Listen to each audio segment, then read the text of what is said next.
Kiss stealing, woo, wheeling dealing, limousine riding, jet flying, son of a gun. Yeah! Kurt Angle, yeah! Why, Triple H, you son of a tell me why! And Tony Khan, this is also on you! I am going to ruin wrestling. Just get over it!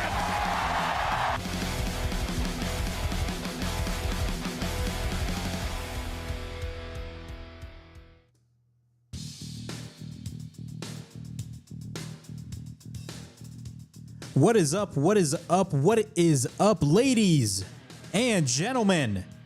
It is yours truly, Flamin' Ricky Gervais, right here on episode 6 of the WrestleHavoc podcast. It is Sunday, June 1st, 2025. It is already the month of June. It's crazy. 2025 is going by super quickly. Like, super quickly. I'm only 23 years old, but I feel like I am getting old already. Like 2015 was 10 years ago. 2015 was 10 years ago. Think about that. I don't even feel like 2015 does not even feel like it was 10 years ago. Probably because people were using iPhones even then. But I don't know, man. This year is going by super quickly. We're already halfway through the year. There's only 12 months in a calendar year, and we're already halfway into 2025. We are literally in the middle of the decade. It's crazy. We're literally in the middle of the decade. It is absolutely insane. But we got a lot of things to talk about on today's, I should say, edition of the WrestleHavoc podcast. Of course, we're going to be talking about the big news. And if you guys don't know, you should know. R-Truth, from what it looks like, has been released from World Wrestling Entertainment. He's being let go by WWE. He actually took to Twitter and informed all of us that he was getting released from the company, that they were not going to be renewing his contract. So we are going to be talking about that. I think it is a major mistake, in my opinion, letting go somebody like R-Truth, simply because of the fact that R-Truth is one of the most lovable guys on the WWE roster. But we're going to be talking about that. We're also going to be talking about Mariah May. Mariah May, of course, if you guys don't know, she has been removed from AEW's roster page. And if you are being removed from AEW's roster page, that only means one thing. That means you are not going to be signing a new contract with All Elite Wrestling. And from what it looks like, you are WWE bound. And from what it looks like, Mariah May is WWE bound. We're going to be talking about WWE counter-programming AEW. SmackDown is going to remain 3 hours. Remember when we all thought, when SmackDown first moved to 3 hours, that it was only going to be a temporary thing, not a permanent thing? But from what it looks like, it is going to be a permanent thing. Vince McMahon starts a new company. We're going to be talking about Double or Nothing as well. Double or Nothing took place this past Sunday. Of course, everybody is talking about the length of these AEW pay-per-views. We're also going to be previewing 3 shows. I'm going to be giving you guys my preview for this weekend's Worlds Collide and WWE Money in the Bank. And we're also going to be running down the card so far and discussing the presumed matches for AEW All in Texas. It is going to be a huge show, ladies and gentlemen. We got a lot to talk about on today's edition of the WrestleHavoc podcast. Before we get into all this craziness, please make sure to like and subscribe to the WrestleHavoc channel right here on YouTube, in which we discuss everything in and outside of the squared circle. Make sure to like and subscribe for more content. And as the friggin' referee would say, ring that damn bell for more notifications. Also, if you guys are checking out the WrestleHavoc podcast, the WrestleHavoc podcast is not only on the WrestleHavoc channel, it is also simulcast on the WNN Facebook page and YouTube channel, the World News Network. So if you guys are watching the WrestleHavoc podcast via WNN, I thank you guys so much. But without any further ado, let's get straight into talking about our main topic. And our main topic is going to be talking about R-Truth. R-Truth is our main topic for this edition of the show. This is huge news, guys, considering R-Truth was he just had a major match with John Cena last Saturday at Saturday Night's Main Event.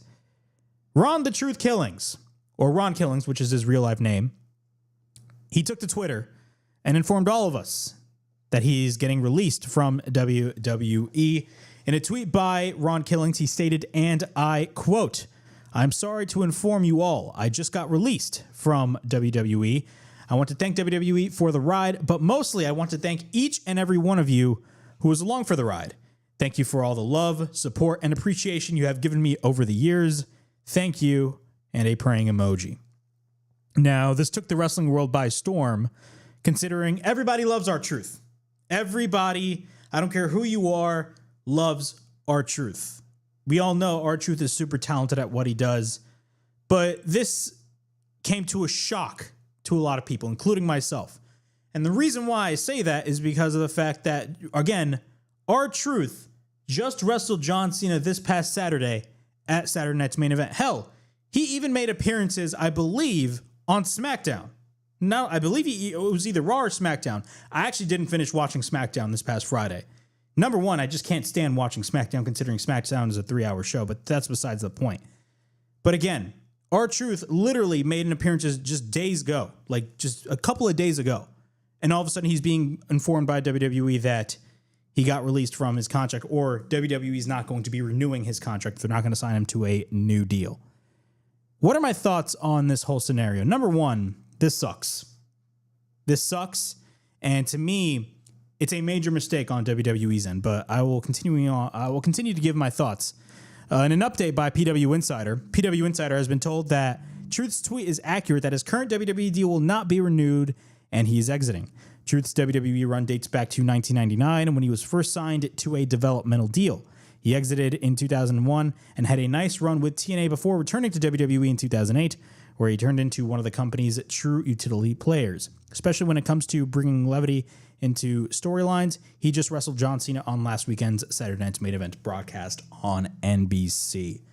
So yeah, R-Truth is not getting renewed by WWE, and he's essentially gone from the company. Overall thoughts on this? This absolutely sucks. I don't know what to say. I feel like I'm speechless. This came to a shock by a lot of people. Number one, out of all the people that you release somebody that brings a sense of joy into the locker room, that being R-Truth. Because I don't care what anybody says. R-Truth is 100% a likable guy, like one of the most likable guys in the locker room. Literally one of the most likable guys in the locker room. There is not a bad word to be said about Ron Killings. Not a bad word, not a peep. Not only that, he just wrestled John Cena this past Saturday at Saturday Night's Main Event. And now he was informed today by WWE that he's going to be gone from the company. This only stems on one thing. And unfortunately, I'm going to have to bring them up because I always bring them up, but it's TKO. They're essentially cutting costs. From my assumption, what I think happened was they saw how much he was making. And they viewed him as, hey, this guy is expendable. We can cut him. Or let's just not renew his contract because we're not going to give this guy more money. Because you know how TKO operates, or Endeavor operates. Especially ever since they took over WWE. They're UFC-ifying WWE, if that makes any sense. They're UFC-ifying WWE. They're going to look at any single metric that they think is wasting money on their end, and they're going to look at that and be like, you're gone. And that's unfortunately what happened to R-Truth. That's what happened to Braun Strowman as well. What do you think happened to Braun Strowman? Braun Strowman got released from the WWE twice. The second time he got released from the WWE was fairly recently. Like, I believe, what was it, 2 months ago? He was a part of those batch of releases. And a lot of people assumed there's only one reason as to why he got released from the WWE, and it's the simple fact that he was just making too much money. He was making way too much money. TKO is the type of company that only care about one thing and one thing alone, and that is the bottom line. You know, I've tweeted this out, and I stated this on Twitter today. There's nothing wrong with making money, by the way. There's nothing wrong with making money. If anything, that should be the number one thing to any business. If you are running a business, that your number one priority should be the bottom line, 100%. But if you do it at the expense of the talent, and if you do it at the expense of the fans and the people that buy your product, that's where I draw the line. And that's what TKO has been doing ever since they took over the WWE. And it's very notable, especially in this day and age. A lot of people are saying, why don't we blame Triple H? Do you think Triple H has anything to do with these releases? I don't know. Maybe he does, maybe he doesn't. I have no idea. But Triple H is only at the head of creative. He answers to the people at TKO. I think TKO are the ones making the decision. I may be totally wrong. But, I mean, you've clearly seen TKO's motives ever since they took over the company. You see there's sponsors all over the ringside area, sponsors on the ring mat, which, by the way, again, I have no problems with sponsors on the ring mat. If one of your issues is sponsors on the ring mat, you're clearly the problem, because if you're somebody that complains about that and watches New Japan, you are clearly hypocritical. Because New Japan has sponsors all over their ring mat, but literally almost every segment would be commercialized. Like if you watch a PLE, everything is sponsored. You can tell they will literally sponsor anything and anything, everything and or everything. It's insane. It's gone way too much. I understand, again, WWE is a business, but it's gotten to the point where it's starting to affect, your viewing of WWE. And it unfortunately sucks, in my opinion, but it is what it is. But out of all people to release, they released R-Truth. Now, I'm not going to sit here and say R-Truth should have been a main event guy, blah, blah, blah, because if you really think about it, R-Truth throughout the majority of his run in the WWE, because he had 2 runs in the WWE. He had one run back in the early 2000s where he was K-Quick, and then he got cut. I believe he got cut. And then, of course, spent throughout the majority of the 2000s in TNA when TNA first started. And if you guys don't know this, he was actually the first ever black NWA world champion. So that is an accomplishment in and of itself. He was a part of the 3 Live crew with, of course, Road Dogg or BG James. And, of course, he did his own music. And then he left TNA and ended up going back to the WWE, and he's been there ever since. Was R-Truth ever a main event guy? In the eyes of WWE, no. And if you really want to look at it in the eyes of the wrestling fan, he wasn't really a main event guy either. And look, he did have his heel run in 2011. And I remember his heel run back in 2011 vividly. I was a big fan of R-Truth. Lil Jimmy, you gonna get got. I remember that. I loved heel R-Truth. I just did. But after that, he was just a comedy act on WWE programming. But he wasn't just any comedy act on WWE programming. He was actually a funny comedy act on WWE TV. And he's evolved with his comedy acts. He always played the dumb gimmick. There's 5 guys in a tournament to determine who's the new champion. And R-Truth comes out of nowhere saying that he's officially a part of this tournament. Or he comes out and says, oh yeah, I'm going to be a part of Money in the Bank, even though it's not a Money in the Bank match. And he's like, this was on me, my bad. I loved that stuff. R-Truth was really entertaining. When they brought in the 24/7 championship, and look, I was very critical of the 24/7 championship simply because of the fact that it was just a stupid idea. But R-Truth made that stupid idea work, and he made it entertaining to watch. Even though it was very repetitive, R-Truth made it work. His work in the Judgment Day this past year, don't even get me started. Him officially, quote unquote, being a part of the Judgment Day, even though he wasn't, was hilarious television. His work with John Cena fairly recently was really good too. Even though I wasn't as excited for John Cena versus R-Truth at, Saturday night's main event, I understood why they booked the match. But when it comes to that, we look back at that and we were like, wow, could WWE or R-Truth have known that they were going to eventually release R-Truth? Or could WWE have known that they were going to release R-Truth? Or R-Truth could have known that he was going to get released, and WWE gave him a quote unquote proper send off with this match with John Cena that he had this past Saturday on NBC. I don't know. But I will tell you one thing. In my opinion, this was a major mistake on WWE's end. Out of anybody that they could have released, they released the one guy that was literally like the shining light of the entire locker room, that being R-Truth. There's not one bad thing to be said about R-Truth at all. Not a peep. Not one bad thing to be said about R-Truth. And WWE was like, yeah, this guy's expendable. Get him out of here. Or we're not going to renew your contract. WWE/TKO, they are greedy. They are greedy. Again, there's nothing wrong with making money, but if it's at the expense of your talent and at the expense of the people that pay money to watch your product, that's where I draw the line. That's where I have a problem. And unfortunately, R-Truth is the victim of that. Now, we got a couple of updates right over here regarding R-Truth. Of course, I actually get a lot of my updates from the WrestleHavoc account because he literally informs everybody. But the backstage reaction was very, very controversial. One talent, according to PW Insider, commented that R-Truth's contract not being renewed made them feel as if, quote unquote, nothing is guaranteed, essentially saying nobody is safe.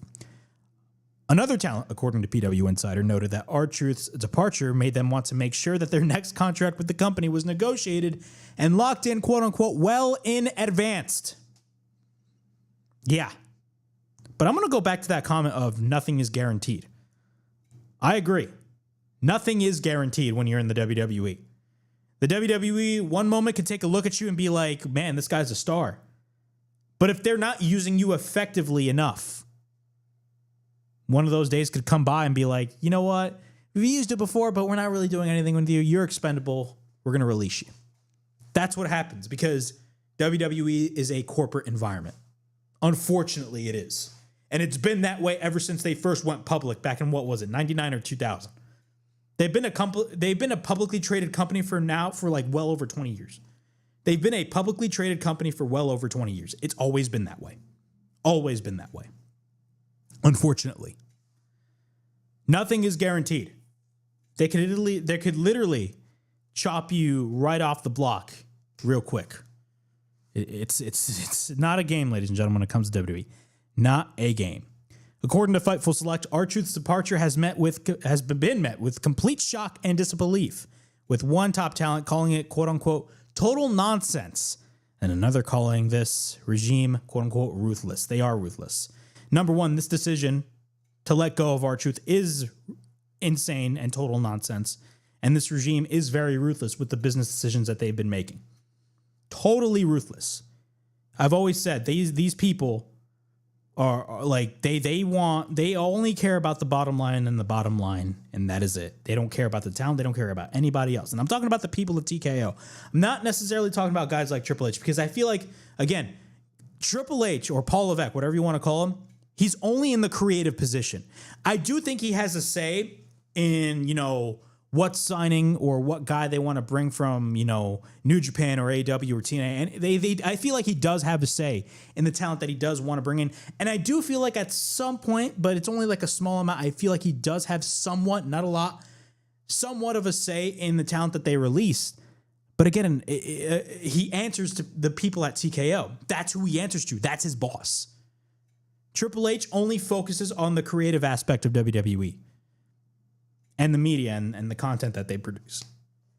That's it. Could he have a say in these releases? Maybe. Maybe he does. I don't know.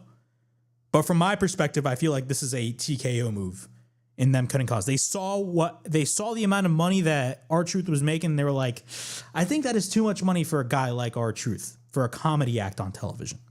I feel like that's how they viewed the whole situation. If they see you making a little bit too much money, then they're going to get you out. It sucks. It really does suck. In other news, right after the whole R-Truth news dropped, Carlito was on the chopping block, and he will be leaving World Wrestling Entertainment. According to PW Insider, similar to R-Truth, Carlito's current deal will not be renewed, and once it runs its course, he will be departing from the company. So WWE is not going to re-sign Carlito. And he was a part of the Judgment Day. He was a part of a minor portion of the Judgment Day, but he was a part of the Judgment Day. And he was actually a very entertaining act when it comes to the Judgment Day. Carlito actually took to Twitter and stated this, and I quote, "My contract is up in 2 weeks. It will not be renewed. On top of that, WWE is demanding I pay back the money that they paid me for apparently, quote unquote, stealing money from the company. I had my lawyers look into it, and after reviewing the footage on Netflix for the past couple of months, they suggested I pay them the money back." Of course, he is joking when he says that. All jokes aside, gracias WWE, and especially the WWE Universe. Los quiero mucho, that being I love you all. P.S. I'll reappear again in another 13 days. Dios me los bendiga. Carlito is gone from the company as well. Carlito is gone from World Wrestling Entertainment. Again, it does suck because he made his return. He literally made his return 2 years ago at the Backlash show. I believe it was during the Damian Priest and Bad Bunny match, and it was fantastic. If you guys haven't watched Bad Bunny versus Damian Priest at Backlash in Puerto Rico, arguably one of the best matches of 2023. I guarantee you that. But still, man, it really, really, really does suck that not only, the contracts of both R-Truth and Carlito are not going to be renewed. What's even worse is that, in my opinion, from what I see, and from the motives that TKO has been really, having recently, number one, if there's anything that I can take away from this whole situation is that they just view guys like R-Truth and Carlito as just expendable. They don't really view anything in them. And especially with the news about WrestleMania 42 being pulled out of New Orleans and most likely they're going to be headed back to Las Vegas. Clearly that was a money move on TKO. Clearly that was a money move. And if anything, I could make the argument that they screwed over New Orleans when that happened. They essentially screwed over New Orleans. I don't care if anybody says, "Oh, but they did it the legal." No, they screwed over New Orleans because they made the announcement that WrestleMania was going to be in New Orleans only a couple of months later to be like, "You know what? We got a better offer somewhere else. We're just going to pull out and you guys get money in the bank instead. We're going to go back to Las Vegas because Las Vegas paid us more money." That's exactly what happened. The moves at WWE/TKO, and it's really TKO because they do this with the UFC as well. I mean, dude, they are just money hungry. They're fueled by greed. That is the definition of TKO. They are fueled by greed. And R-Truth and Carlito were the victims of that, unfortunately. And they lost their jobs. Now, what is R-Truth? Primarily R-Truth. I mean, Carlito's going to be fine. I see him going to possibly like maybe TNA or maybe Wrestle Indies, but Carlito's going to be fine. But what is R-Truth going to be doing? I mean, how old is R-Truth? I believe R-Truth is like, 53 years old? He doesn't age. He does not look like he's 53, but he's been wrestling for well over 20 years. He's been wrestling for years at this point. He's 53 years old. Now, I'm not going to sit here and say that R-Truth, he's going to be job. No. But, what do I think R-Truth is going to be doing? What do I think R-Truth is going to be doing? I think a lot of people are immediately assuming AEW, and I tell people this all the time. Just because you get released from the WWE doesn't guarantee you success if you go to AEW. We've seen many instances of guys going to AEW and not be successful there. The grass is not always greener on the other side. The grass is always green where you water it. That's a very important quote that I just stated right there. A very important quote. The grass is not always greener on the other side. The grass is only greener if you water it. And a lot of guys, unfortunately, that go to AEW don't become successful. Look at Malachi Black. Look at Andrade. Look at Miro. He was successful at first, but then he kind of fell by the wayside. I think it's a situation in which AEW, some wrestlers fit in AEW, some don't. Some fit better in the WWE environment than in the AEW environment. That's what I see. But I don't see Ron the Truth Killings coming into AEW. I just don't see that being the case. Could I see him making a return to TNA? Absolutely. After all, he dealt with the previous regime, not the current regime.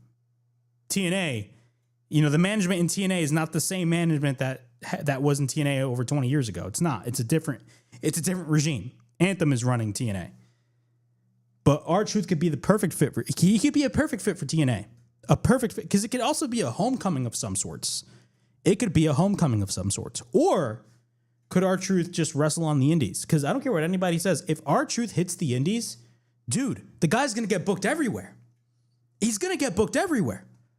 Everybody's going to want to book R-Truth if he wrestles in the indies. Everybody. I'm talking about GCW, Progress, all these indie federations, they are going to book R-Truth or Ron Killings. Everybody's going to sign, or not sign this guy, but book him on an indie show. Dude, the guy can easily market himself so well on the independents. Look at guys like Matt Cardona. When Matt Cardona got let go by the WWE, what was it, 2020? 2019, 2020? He went straight to GCW and literally became the talk of the entire wrestling industry after beating Nick Gage. I always mention that. There's always hope for you. Look, just because you get released from the WWE doesn't mean the end of your story. It's actually a blessing in disguise. I mean, R-Truth, I don't know. We don't know what R-Truth wants to do with his career. For all intents and purposes, he probably wants to retire. We don't know. But I could definitely see R-Truth either wrestling in TNA or in the indies. And he'd be successful in all of those aspects. In all of those areas, he would be successful. The next project or the next thing that R-Truth is going to be doing for his career, he's going to be 100% successful at it because he's that damn good at what he does. Those are my thoughts on R-Truth. All right, moving on the WrestleHavoc podcast. Of course, it is Sunday, June 1st, 2025. Bro, we're already like 30 minutes into this podcast, and we were just talking about R-Truth because, again, it was the talk of the entire wrestling industry. But, man, our next story, we're going to be talking about Mariah May. Of course, Mariah May is the former AEW Women's World Champion. And from what it looks like, she is gone from All Elite Wrestling. I'm reading this from 411 Mania's website. PW Insider is reporting that Mariah May has parted ways with AEW as her profile has been removed from the company's roster page. That usually happens when somebody leaves the company and are a free agent. WWE sources noted that she's expected to start there soon. Fightful Select confirms that in May, or I should say that May, not in May, Mariah May is indeed WWE bound, and their sources noted that WWE had interest in her as soon as they heard that she was available. No shocker, because she is a star. Of course, they can't contact talent unless they are free to actually sign. Mariah May's management says that her AEW deal has not officially expired, and WWE sources claim that a contract with them has not been signed. It is believed that she will do so the moment her AEW deal is done. Most people in AEW expected that she would move on to WWE following the Hollywood ending match with Toni Storm earlier this year, which, by the way, was a fantastic match. You can call that the match of the year, or that can be in discussion for the match of the year, because that match was fantastic.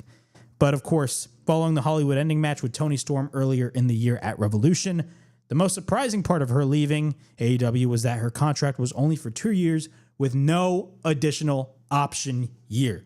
Now you got to take that into note. It was only for 2 years with no additional option year. Gee, I wonder why. Now, from the stories that I hear, Mariah May seems like somebody whose dream it was to wrestle for WWE.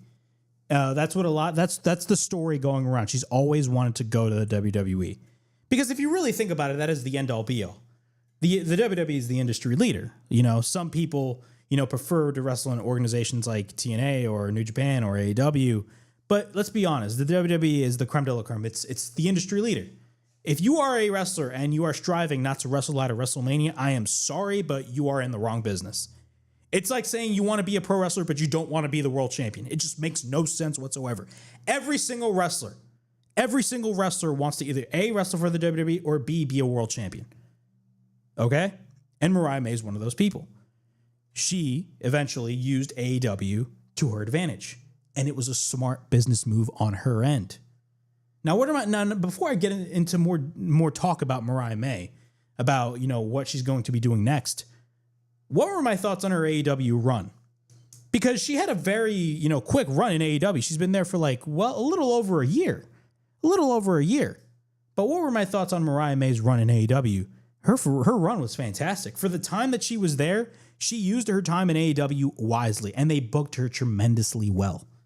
AEW booked her tremendously well. The whole Mariah May and Toni Storm storyline started all the way back when she first joined the company. The storyline was she was a huge fan of timeless Toni Storm, and they partnered Toni Storm with Mariah May. Now, you as a wrestling fan, seeing situations like this before, you already know what's going to happen.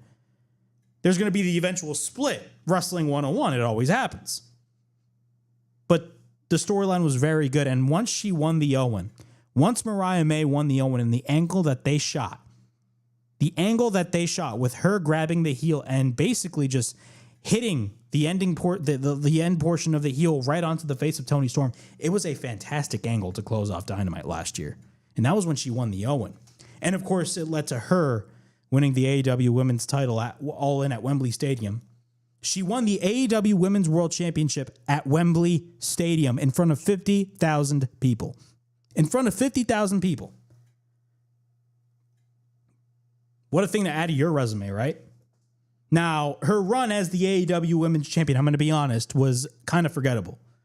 I did not like her run as the AEW Women's Champion. I just didn't. It was very forgettable. And I'm not going to blame Mariah May on that. I'm going to blame AEW for that because clearly AEW did not have a plan for Mariah May after she won the title. They just did not have a plan for her. They just didn't. And that's the case for a lot of people.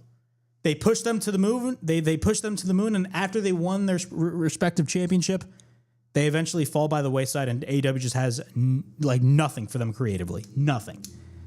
It wasn't until Toni Storm came back, and then Toni Storm came back, but she didn't come back as timeless Toni Storm. She came back as the old Toni Storm, pretending that she was, just making her debut with AEW, which was such an interesting storyline. And then she kept that way up until, of course, she eventually revealed herself as timeless Toni Storm. And they did that on a Collision. They didn't even do that on a Dynamite. They did it on a Collision, which is very weird because they could have done it on Dynamite and it would have been huge. But, they did it on Collision. I say that because more people watch Dynamite than they do. I don't even watch Collision because to me, Collision is just not interesting. AEW doesn't give me anything on Collision. I'm sorry. If you want to watch AEW, you can just watch Dynamite and you'll be set. You'll be set. Not to say that there's bad stuff that happens on Collision. I'm just saying you'll be set if you just watch Dynamite. But they did the whole reveal. I believe they wrestled at, of course, Grand Slam Australia, and that was where Toni actually won the women's title. Yeah, that was where Toni won back the women's title from Mariah May at Grand Slam Australia. And then, of course, they had the rematch, the Hollywood ending at Revolution. And I don't care what anybody says. The Hollywood ending match between Toni Storm and Mariah May should have main evented that show. I was actually against that.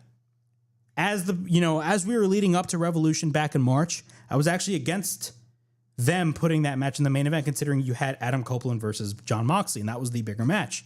Even though people hated the whole Death Rider storyline, that was clearly the bigger match.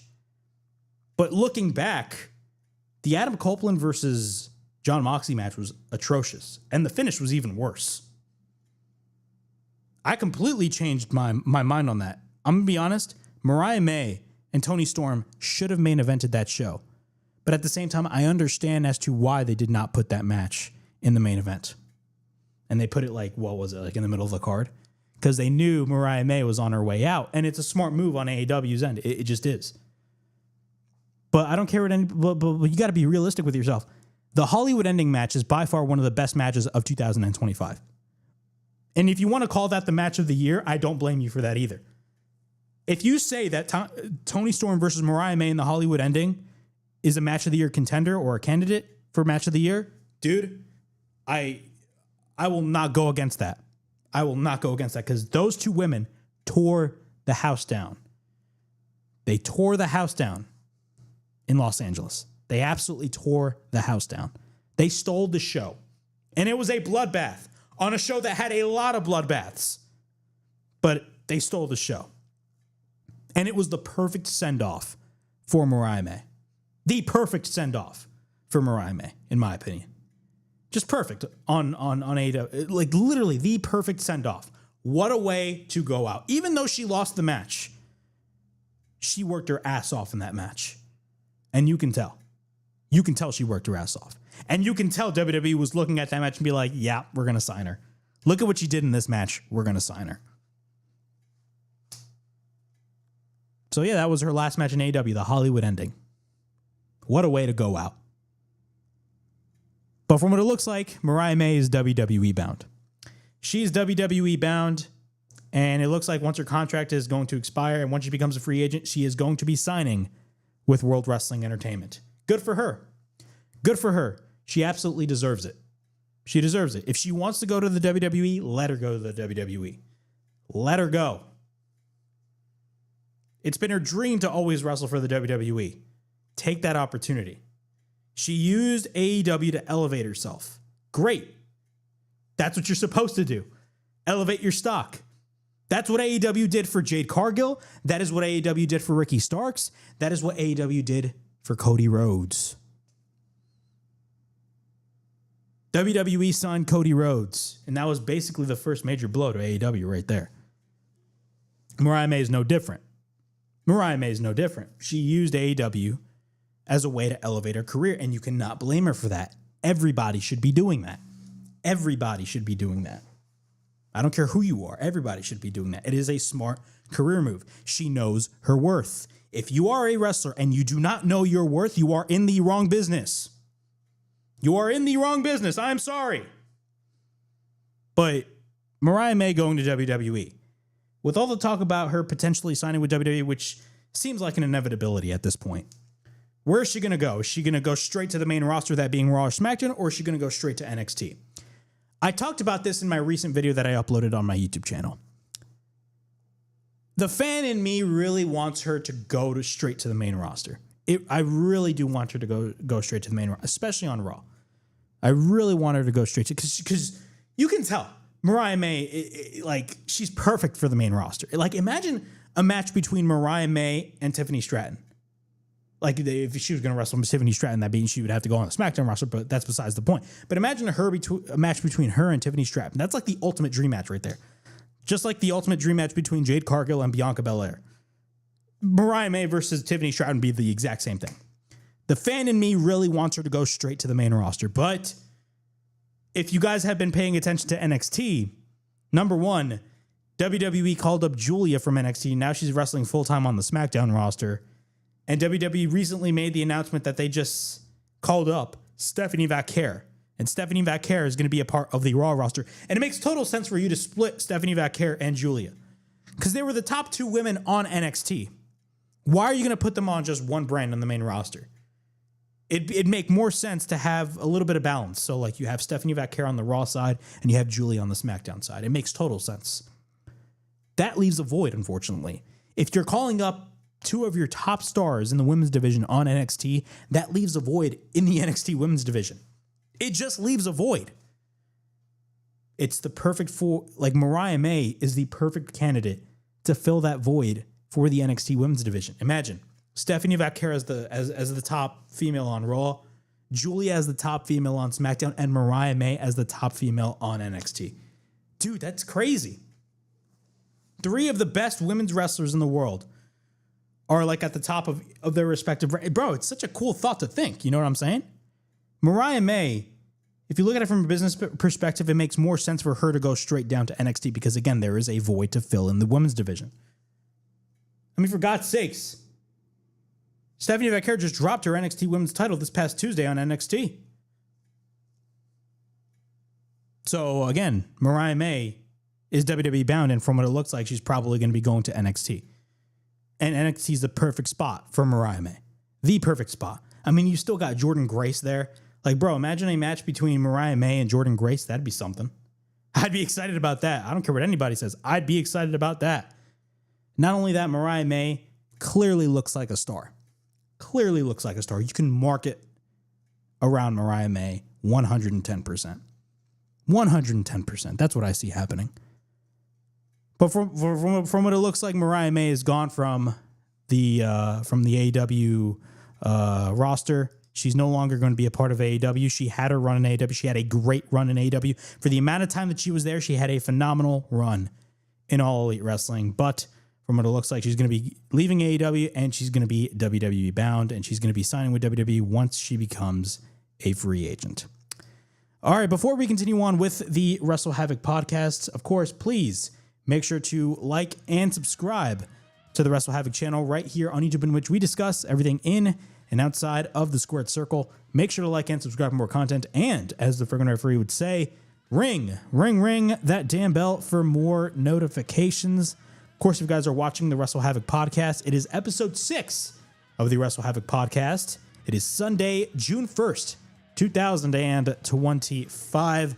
Before we get into all this craziness, of course, just to let you guys know, the WrestleHavoc podcast is not only just on the WrestleHavoc channel, it is also simulcast on the WNN World News Network Facebook page and YouTube channel. So if you guys are watching via WNN, I thank you guys so much for watching me. Again, man, we're growing strong. We're growing strong with this podcast. So let the word out. Let the word out, ladies and gentlemen. All right, continuing on with the WrestleHavoc podcast. Of course, we are going to be talking about WWE and their counter programming because, of course, AEW is not competition, right? They always say that. They always say AEW is not competition to them, yet their motives and their actions say otherwise. Meanwhile, you have guys like Nick Khan who are completely ignoring Tony Khan and only mentioning his father. Wow. Wow, interesting. But, of course, if you guys don't know, All In, AEW's biggest show of the year, of course, is going to be taking place on Saturday, July 12th. It's going to be at Globe Life Field. And we already know the main event. We got 2 matches officially announced for All In. Jon Moxley versus Hangman Page for the AEW World Championship, and Mariah May versus Toni Storm for the AEW Women's World Championship. Those are 2 big, and trust me, from what it looks like, the presumed card for All In it's a freaking banger. I don't care what anybody says. But WWE, man, you know, they're a petty organization. They are still petty, even though they're under new management. They are still a petty organization, and they will not rest. They will not rest. You know, they're a company that is opening their arms to everybody. You know, hey, you can come partner with us. You can come partner with us. We want to do business with you. But of course, you know, this organization is non-existent. This what is it? All Friends Wrestling. This All Elite Wrestling. Yeah, it's non-existent. Well, if you guys don't know, AEW All In has competition with 3 shows. That being, if you guys don't know, WWE announces a massive takeover in Atlanta on Saturday, July 12th and Sunday, July 13th. Of course, I'm going to read this press release from WWE's website. As announced in Saturday's broadcast, WWE will host a multi-event weekend takeover in Atlanta on Saturday, July 12th and Sunday, July 13th, featuring Saturday night's main event, Evolution, which is the all-women's pay-per-view, and the Great American Bash. That's, of course, the NXT special. As part of the takeover, State Farm Arena will host the NBC Primetime special, Saturday night's main event, on Saturday, July 12th, and Evolution, the groundbreaking all-women's premium live event, which originally debuted in 2018, on Sunday, July 13th. Now, I'm going to stop right there.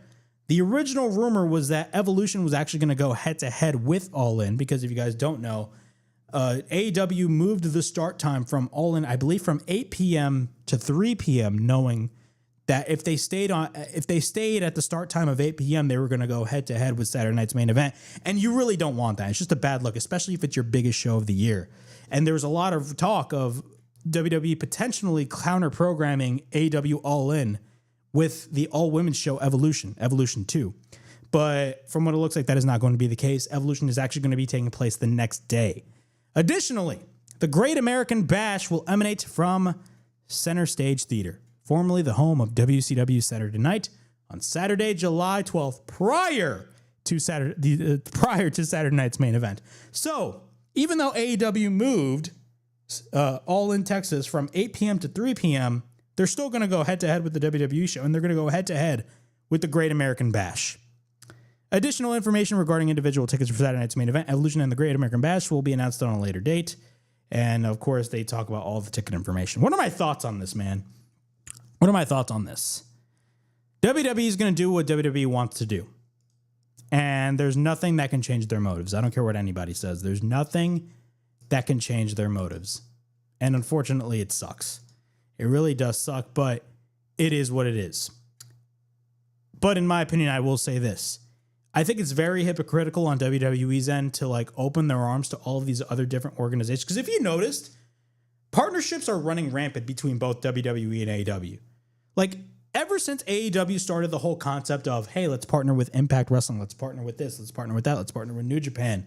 Like, once Triple H took over the book, you clearly knew he saw what AEW was doing and was like, I want to do that. I want to do that.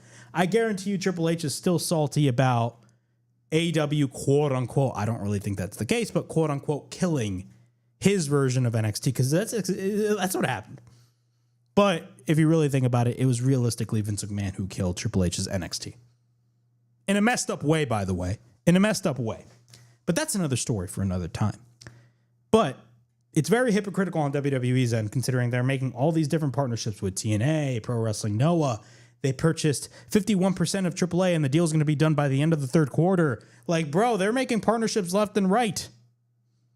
Yet there's this one promotion that they deem is not a competitor to them. They point at this organization that they clearly say in interviews that they're not competition to us. We're competition to everybody, not only in the television world but in the media world. Blah blah blah. They are not competition to us. Clearly, their intentions are different, and they've always been ever since AEW started. If you guys don't know, remember when they put that Evolve show? Before they bought Evolve, remember when they put? I believe they bought Evolve. I don't remember. They did buy Evolve, but I believe at that point they did buy Evolve. Correct me if I'm wrong, but remember when they put that Evolve show head to head against Fight for the Fallen back in 2019? Which, by the way, Fight for the Fallen was a charity show. You remember that? Remember when they dragged NXT from the WWE network straight to cable television in October? Very last minute, by the way. And they expanded it from 1 hour to 2 hours to go head to head with AEW. Why do you think that is? Yeah, because they want to take away some of the potential market share that AEW could take away from the WWE. That's exactly what happened. They wanted to take some of that momentum away from AEW. Now, I will say WWE, ever since Triple H took over, took a lot of that momentum out of AEW. They did. But I will say AEW, and they still make mistakes. They make a lot of mistakes still nowadays. But I will say, I feel like they're in a much better place now in 2025 than they were even last year. Because last year, in my opinion, 2024 was by far the worst year of AEW. I don't care what anybody says. I think them airing the CM Punk footage was like an all-time low for them. It was a stupid move on AEW's end for airing the CM Punk footage. I don't care what anybody says. It was such a stupid, like, whoever thought, if I'm a promoter and somebody in my team says, hey, we should air the CM Punk footage after I fired CM Punk, my first thought was, you're fired. I'm sorry. Like, why would you think that? Why would you think that? And why did AEW? It was just stupid on AEW's end. Clearly, they made a lot of, and they still make a lot of mistakes now. But I will say, AEW, I'm not going to lie, it's getting my interest a little bit more than I had last year. Because last year, my interest in AEW was just at an all-time low. But this year, I feel like they're starting to gain a little bit more steam. And a lot of that has to do with them moving from large arenas to smaller arenas. The smaller arenas clearly make the show better. Now, they're still struggling a little bit in ticket sales, but that's only for the weekly TV. Their pay-per-views, I mean, bro, they sold a ton of tickets for Forbidden Door at the O2 Arena. And from what it looks like, that show's going to be sold out. That show's, bro, for AEW's eating. They're eating well, man. And even though they still make some mistakes, AEW, I'm not going to lie, I personally feel they're in a much better place than they were last year. Now, are they going to reach the levels that they did back in 2021? I don't know. I don't think so. But AEW, definitely there's a little bit of momentum going on in AEW right now, especially with All In around the corner. Now, I will say they still got to sell more tickets for All In Texas, but that's another story for another time. But again, WWE clearly has AEW on their mind. They do this on purpose. They won't tell you that they won't tell you that they do it on purpose, but they do it on purpose. They just want to mess around with AEW. That's just what they want to do. And Tony Khan, normally Tony Khan never puts the phone down when it comes to Twitter. And we saw this a couple years ago. Remember when, of course, he went on that Twitter rampage talking smack about WWE when NXT went head-to-head with them, and AEW just got obliterated by NXT. I think that was back in like the fall of 2023. Well, Tony Khan is actually playing it safe this time, and it's actually a smart move on his end, and if anything, it's actually the best way to go about it. Because Tony Khan was actually asked about WWE. Now, the person that asked this question did not name drop WWE, but it was clearly implied that it was WWE. He asked Tony Khan about, what are your thoughts on all these different or other companies scheduling your shows the same time as your show? And Tony Khan brought up, and Tony Khan answered in the best way that he could possibly answer a certain question. Because normally, whenever Tony Khan is asked a question that he doesn't like, or he's just asked a question at all, like either A, he will ramble for like 10 minutes answering the question, or B, he will circle around the question and not really give a specific answer. You know what I'm saying? But Tony Khan's answer in this case was actually very well done. He stated this, and I quote, "It's pretty consistent. I'd say it's the most event head-to-head scheduling I've seen since Jim Crockett Promotions." Of course, Jim Crockett Promotions saw a lot of scheduling that went that way, and I can tell you this will go a lot differently than that did. That was the best possible answer that Tony Khan could give. And clearly you can see Tony Khan has been taking PR and media lessons, because Tony Khan was never really the best PR guy. And his track record shows he was never really the best PR guy, especially when it comes to press conferences. And we all know how that turned out. I don't have to explain Brawl Out for you guys. I don't have to explain the CM Punk incident. That will forever be ingrained in my mind. But this was the best possible answer that Tony Khan could give. I don't care what anybody says. It was literally the best possible answer that Tony Khan could give. The best possible answer. And I've always said this too. Everybody makes comparisons of AEW and WCW, and definitely the similarities are there. But if you really want to take this into consideration, AEW is not really WCW, because WCW did a lot of things worse. TNA has done a lot of things worse than what AEW has done. I don't care what anybody says. But if you really want to take this into consideration, AEW is like a 2025 version of Jim Crockett Promotions, if you really want to take things into consideration. AEW is the 2025 version of Jim Crockett Promotions. And clearly Tony Khan sees that. Because Jim Crockett Jr. himself, he was a fan. Like Tony Khan. You know, a lot of people compare Tony Khan to Herb Abrams, but I compare Tony Khan to Jim Crockett Jr. I talk about all the good things, not the bad aspects. I mean, Herb Abrams, a lot of people make those really bad comparisons between him and Herb Abrams, but like it's like night and day. Like Tony Khan is not Herb Abrams. Tony Khan is Jim Crockett Jr. in 2025. That's who he is. But Tony Khan's answer was fantastic. Continuing on with the whole counter programming and not having AEW on their mind. According to WrestleVotes, they were told that WWE has an interesting location lined up for an upcoming NXT TV.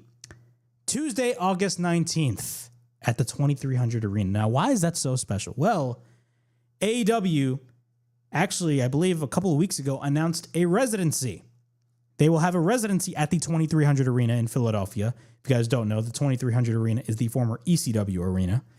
Starting August 27th, starting on the August 27th episode of Dynamite, and it will be consisting of 7 events through September 11th. WWE hasn't announced the show yet, but they have this location announced for NXT Tuesday, August 19th at the 2300 Arena. That show just happens to take place 1 week before AEW runs the 2300 Arena. Yeah. So clearly AEW is on the mind of WWE. WWE has AEW in mind. They booked an NXT show 1 week before AEW has their residency at the 2300 Arena. What in the world, bro? Are you that petty? It is insane. Are you that petty? It's hilarious. This is for the company that says, "Oh yeah, we're not competition to them. We're not competition at all." Clearly, you think otherwise.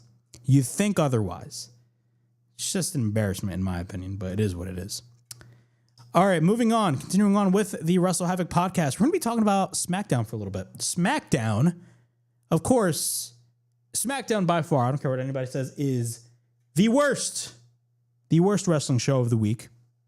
And I watch Raw, Dynamite, and SmackDown. I'm actually starting to watch NXT, and I'm actually enjoying NXT. And I'm contemplating on possibly starting to watch TNA more often, because TNA, they have a lot of things going on. I mean, Santana is the man. Santana's the man. And he will be TNA World Champion, but that's besides the point. SmackDown is by far the worst wrestling show of the week. I don't care what anybody, like, bro, how many times do I have to say it? I don't care what anybody says. But still, SmackDown is the worst show of the week. And a lot of that has to do with the 3-hour format. Now, originally, we all thought that the 3-hour format was only going to be a temporary thing, not a permanent thing. But from what it looks like, unfortunately, SmackDown is reportedly remaining at the 3-hour mark for the quote-unquote foreseeable future. I am reading this from F4W Online. 3-hour SmackDowns on Fridays aren't going away anytime soon, according to a new report by WrestleVotes. The outlet reported Thursday that for the quote-unquote foreseeable future, SmackDown will remain a 3-hour show in a change from their previous plan, as USA, that being NBC Universal, is satisfied with the performance in the 3rd hour. The two sides reportedly had agreed to a final 3-hour runtime on Friday, May 30th, but plans changed. WrestleVotes noted that it's a fluid discussion about the length of the show and that a return to 2 hours could take place as early as this fall. Originally, I believe we were supposed to get SmackDown back to 2 hours starting, I believe, in June. As recently as early May, Paul Triple H Levesque had said that the 3-hour format was only temporary, and he said that on the Pat McAfee show, by the way. That followed a January Pat McAfee appearance, you see what I mean, where Levesque said the same thing. For the first time since 2019, the Blue Brand, returned to the USA Network last September as part of the 5-year deal worth $1.4 billion. In total, that includes 4 Saturday Night's Main Event specials on NBC and Peacock per year. Yeah, what are my thoughts on this? This sucks. This sucks, man. Dude, I cannot tell you. I don't care. I cannot tell you, bro, but SmackDown, in my opinion, I haven't been watching SmackDown throughout, the past couple of weeks. I've only been watching highlights and really the only important things that happened on the show. Of course, the return of the Wyatt Six. John Cena, whenever he shows up on SmackDown, I will watch. But realistically, everything that happens on SmackDown, to me, is just not interesting at all. Again, it is the worst 3 hours of wrestling that you could watch. Any wrestling show, and I'm talking back in the days of WCW because they did have 3-hour Nitros or, a 3-hour Raw every single week. Dude, that's just overkill. 3-hour Raws were the worst. Remember when they had a 3-hour Raw from 2012 all the way to just last year? Dude, those were horrible to watch. They were unbearably bad to watch.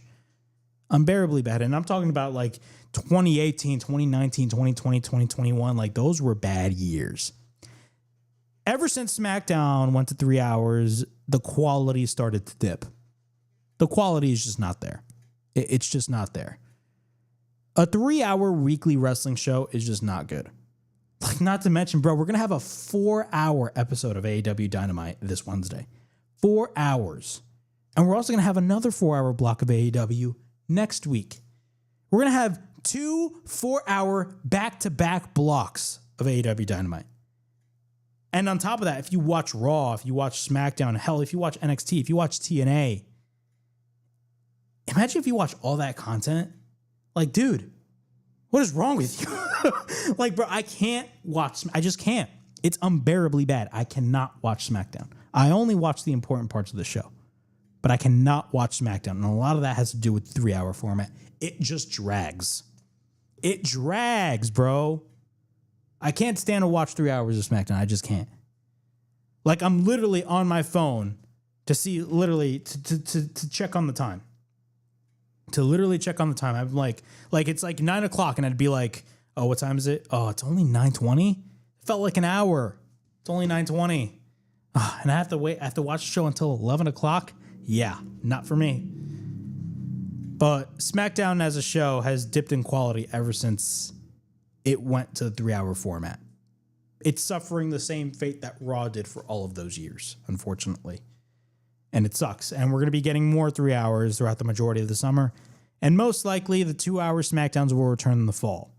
I doubt that is going to be the case, but we are going to have to wait and see. Moving on. We are going to be talking about Vince McMahon. Yes, Vince McMahon is in the news as, of course, Vince McMahon started his own company. Now, Jonathan Coachman, who, of course, formerly worked for the WWE. I've listened to Jonathan Coachman's interview with Chris Van Vliet.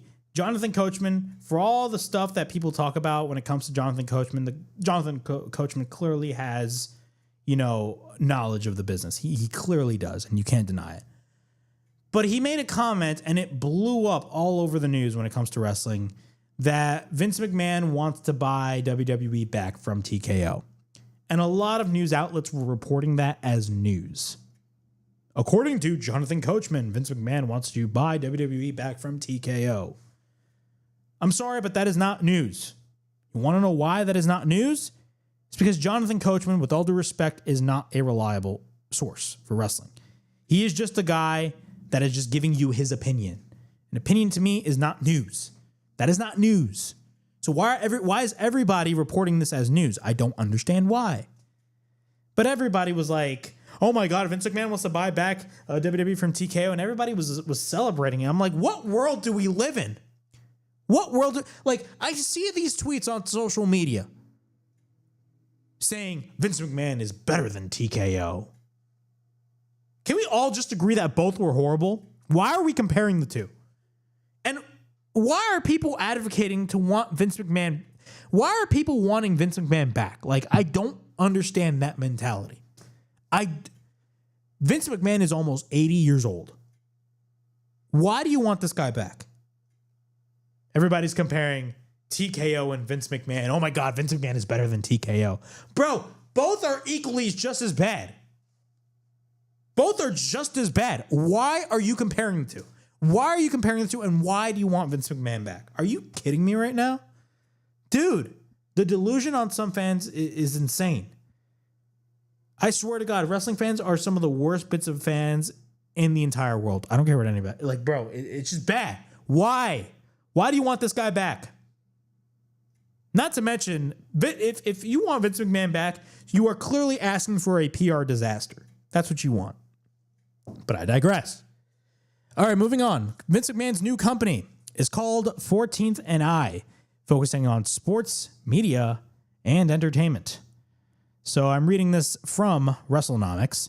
Vince McMahon has launched a new business venture, forming an investment firm calling 14th and I, pursuing opportunities in sports, media, and entertainment.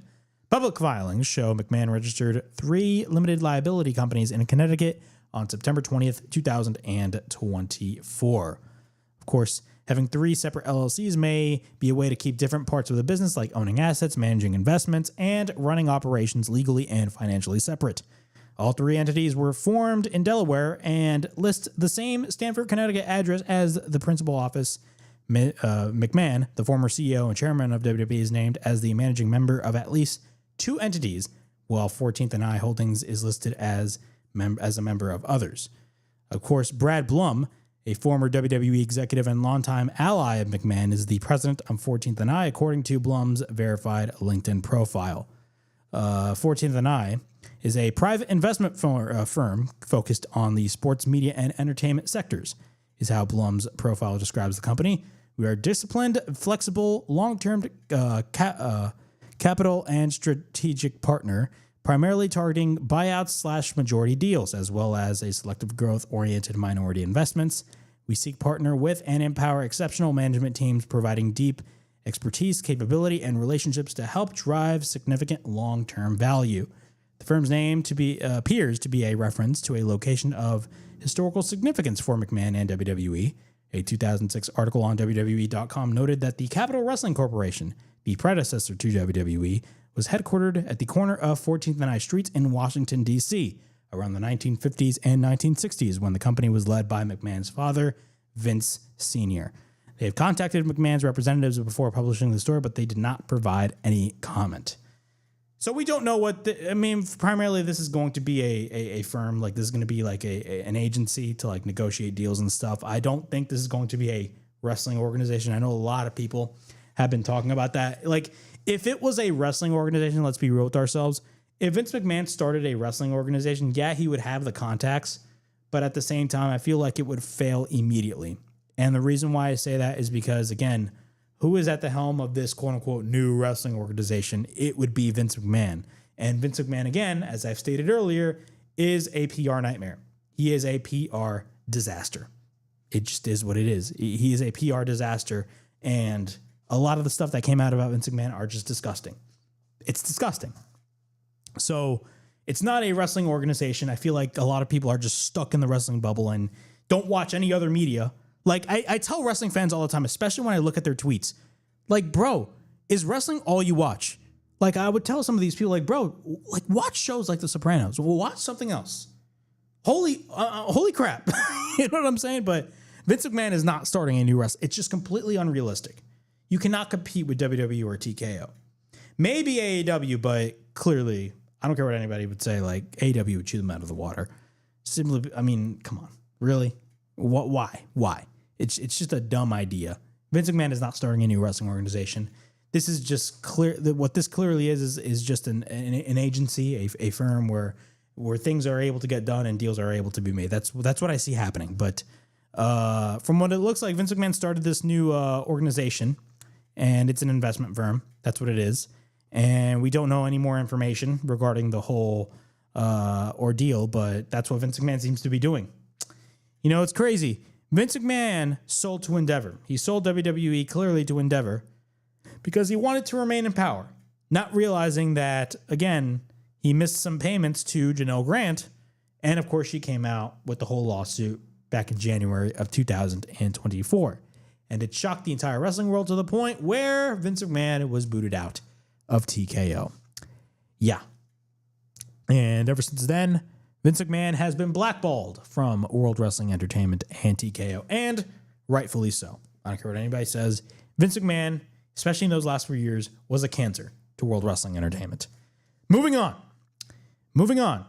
We are going to be talking about Double or Nothing, man. Double or Nothing took place this past Sunday, and that was by far, Double or Nothing was by far the best AEW pay-per-view of 2025. Some might even call it as the best pay-per-view period of 2025. I thoroughly enjoyed Double or Nothing. I 100% enjoyed Double or Nothing for what it was. It was a fantastic show. But before we talk about the show itself, we got to talk about one of my major nitpicks of the show, and that was the length of the show. The length of the show, man. And this is a common criticism that I have when it comes to AEW pay-per-views, but these shows are way too long. Just way too long. A lot of the matches, like, let's be real with ourselves. The main matches that not only me, but I assume probably you watching this podcast wanted to see, the only matches that you really cared about were the finals of the Owen Hart Cup tournament. So that being Hangman Page versus Will Ospreay, and of course Mercedes Moné, and of course Jamie Hayter. That's all. And that's all. And Anarchy in the Arena. I'll add Anarchy in the Arena there, which we will talk about later because that was amazing. But those were the only 3 matches that people cared about. Everything else on the card did not need to be on the card. Realistically, a lot of the matches that we saw at Double or Nothing, and I'm not talking about the main event matches, I'm talking about the undercard. A lot of the stuff that we saw on the undercard did not need to be a part of Double or Nothing. And it showed. Because after Anarchy in the Arena, we didn't go straight to the main event. We went straight to the Don Callis family versus the Paragon. What a horrible position to be a part of. Imagine, you're Adam Cole, and you just watched backstage Anarchy in the Arena, and you're like, we have to follow that? Well, unfortunately, they did, and the match was a dud. It was a bathroom break match, unfortunately. And it sucks because I love all the talent that are a part of the Don Callis family, and I'm a big fan of Adam Cole. It's a terrible place to be in, but unfortunately, what can you do? But in my opinion, the length of the AEW pay-per-views, in my opinion, are just horrible. Like, dude, the length of these shows are just way too long. It's so funny. WWE, everybody's complaining about the 5-match format for WWE, but people need to realize that is the format of the WWE takeover shows, of the old NXT takeover shows that Triple H used to book when he was running NXT back in the day. That was the same format. It would be 4 matches or 5 matches on the card, and every single match would be important. But a lot of the problem that people stem when it comes to the 5-match format for WWE PLEs is the fact that we got a bunch of ads and commercials while we're watching the feed on Peacock. And that is a major problem. Major problem. But AEW does the opposite. It's like both are like kind of like juggling. A lot of people complain about the 5-match format about WWE shows. So a lot of people complain about WWE pay-per-views being so short, and a lot of people also complain about AEW pay-per-views being too long. I think AEW pay-per-views being too long is actually a detriment to the viewing audience, in my opinion. I actually think that way because I understand Tony Khan's mentality of, how do I say this? I understand Tony Khan's mentality of, he knows that you are paying $50 for this pay-per-view, so he really has to stack up the show. But realistically, some of the matches that you would already have, that you already booked, that being Hangman Page versus Will Ospreay, Timeless Tony Storm versus Mina Shirakawa, or maybe not that match, but of course, Mercedes Moné versus Jamie Hayter and Anarchy in the Arena. Like those matches, like, dude, those are equally, like those matches alone are easily the price range of $50. You pay $50 and you get quality pro wrestling, and that's it. But clearly, Tony Khan has a different mindset and is like, dude, people are paying $50. I want to stack these shows up, and I don't care how long these shows. Like, bro, there are times where these shows would end at 12:30 to almost 1 in the morning. It is ridiculous. Ridiculous. It's way too long, and people get burned out way too easily. And unfortunately, it affects some of the matches, and we definitely saw that with the Don Callis family versus the Paragon. These shows are way too long. Brian Alvarez of Wrestling, of course, a part of the Wrestling Observer, on Wrestling Observer Live, which is his show, he actually talked to some of the people in AEW, and he said this, and I quote, "Yesterday, I spent the whole day talking to all sorts of people in AEW," Alvarez said. "I will say, with one exception, every single person was like, these shows are too long. We all know it. They should end before midnight on the East Coast." Every single person in the company that I talked to, except Tony, because I didn't talk to him, because of course he doesn't think they're too long. Every single person there is like, they're too long. He just does it. We can't stop. There's nothing that can be done. That's what Brian Alvarez said. That is what Brian Alvarez said. And then he concluded, the shows are too long. Everybody knows it except Tony Khan and a small handful of sickos that would watch the show if it were 9 hours long. Who would want to watch a 9-hour wrestling show? I know I won't. What are my thoughts on this? Again, clearly, from what Brian Alvarez stated, and look, I know a lot of people don't like Brian Alvarez, but in my opinion, like Brian Alvarez, even Dave Meltzer, and Dave Meltzer has been getting some stuff wrong, but he does get some stuff right from time to time. They are, to an extent, some reliable sources. But like Brian Alvarez, even like he talked to some people in AEW and says like, dude, these shows are just way too long. And they are way, way, way too long. And that is, again, a detriment to the show itself. And it affects some of the matches that you're booking on the show. But yeah, those are my thoughts on the length for these AEW pay-per-views. But without any further ado, let's talk about Double or Nothing. So Double or Nothing took place this past Sunday. And overall, man, again, as I stated earlier, is one of the best pay-per-views that AEW has booked. I'm going to be real with you guys. It was one of the best pay-per-views that AEW has booked. And in my opinion, definitely the best AEW pay-per-view of the year. The best AEW pay-per-view of the year, bar none. This show is better than Revolution, and this show is better than Dynasty. Like, clearly. And for Double or Nothing, Double or Nothing's track record throughout the years, especially the last few years, I always consider Double or Nothing to be the weakest show of the year. Like I said that back in 2023. I said that last year in 2024. Hell, I even said that in 2022. Yeah. But Double or Nothing, probably one of the better Double or Nothings that we've gotten in recent years. But let's go through the match results real quick. We had Mercedes Moné versus Jamie Hayter in the finals of the Owen Hart Cup tournament. Overall, man, this was a fantastic opening match.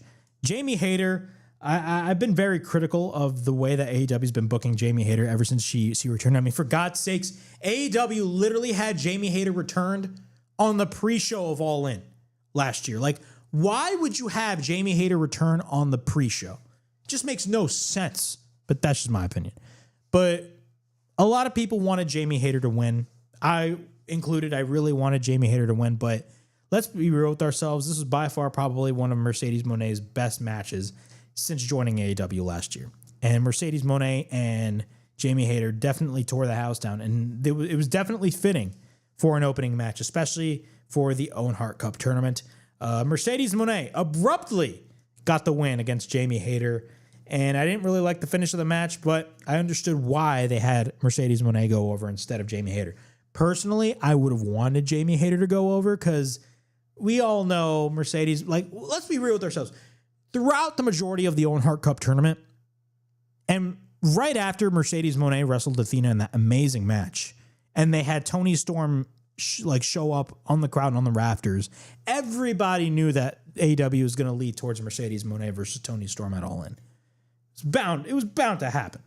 So, like, it's no shocker that Mercedes Moné got the win, but again, I would have loved for Jamie Hayter to get to really get that opportunity, but they didn't do it. From what it looks like, Jamie Hayter's now going to be feuding with Tekla, who just made her debut. And let's be real with ourselves, the AEW production team botched Tekla's debut this past Wednesday on Dynamite. But Mercedes Moné gets the win, and she's going to be facing Timeless Toni Storm for the AEW Women's World Championship at All In Texas. FTR defeated Nigel McGuinness and Daniel Garcia. No surprise there. Very random match, in my opinion. Not a bad match, but again, a match that did not need to happen at Double or Nothing. Another match that didn't really need to happen at Double or Nothing, and there's a lot of those matches here that I'm going to be stating that same thing. Ricochet versus Mark Briscoe in a stretcher match. You can scratch that term stretcher because realistically it wasn't a stretcher match. It was an ambulance match, because if it was a stretcher match, you put your opponent on a stretcher and you just, drive them all the way to a written line on the floor. And if they get to that ending line, then whoever, was dragging the other guy in the stretcher wins the match. This was not a stretcher match. You had to win this match by putting somebody in an ambulance. That is an ambulance match. It is not a stretcher match, but whatever. This match was great. Didn't need to be on the show. No, but Ricochet and Mark Briscoe definitely worked their asses off. It was a great match.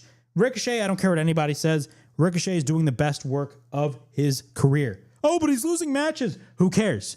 Y'all, you guys, the people that are crapping on Ricochet, I'm going to say this right here and right now. For the people that are crapping on Ricochet in AEW, for either A, the way he's acting on social media, or B, the way he is being booked on television, if you are complaining about Ricochet, clearly you are one of those people that said, oh, Ricochet needs to better his promos. Meanwhile, Ricochet is literally taking all of that criticism and actually using it to his advantage, because he's actually trying to improve himself in terms of his presentation. He actually has a character now. He is a piece of crap heel. He is a heel. His promo game has been improving drastically. Dude, if you think he's not, clearly you're not a fan of Ricochet, and you never were a fan of Ricochet. But Ricochet, one of the things that is benefiting him in this current AEW run is his character work, because that was something he just never had in the WWE. He never had that character work in the WWE. He does have that character work in AEW. When Ricochet first came in, I literally thought Ricochet was going to be one of those guys that were going to be lost in the shuffle, but clearly that is not going to be the case. I'm going to make a bold prediction right now. Ricochet's either going to win the international title or the TNT title by the end of this year. That's what I see happening. Do I see him going to the World Championship? Probably not. But I do see him winning a TNT championship and an international championship. Give it time. You will like Ricochet. Overall, the stretcher match, or the ambulance match, was fantastic, and I enjoyed it. Ricochet got the win. But it didn't need to happen on the show. The Hurt Syndicate defeated the Sons of Texas. This match made no sense whatsoever. And I'm not talking about the match itself. I'm talking about when they first booked the match. Why do you have the Hurt Syndicate versus the Sons of Texas? Two champions. You have the Ring of Honor Tag Team Champions, and you have the AEW Tag Team Champions, and only one set of Tag Team Championships are on the line. Now, granted, Ring of Honor to me is a dead brand. Who cares about Ring of Honor? And also, as much as I'm a fan of Dustin Rhodes, but his time has flew by. Not to mention, Sammy Guevara hasn't evolved at all. He's literally in the same place as he was a year or two ago.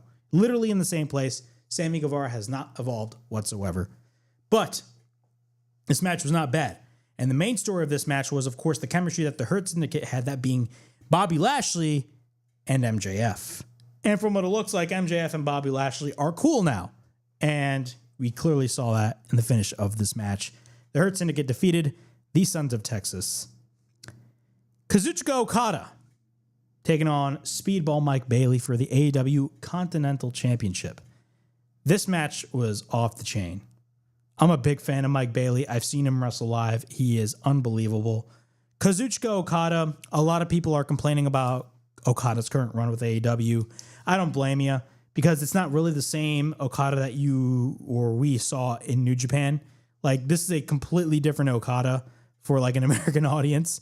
But like, clearly we saw Okada turn up a bit when it comes to that New Japan version of Okada. And we saw that with that finish.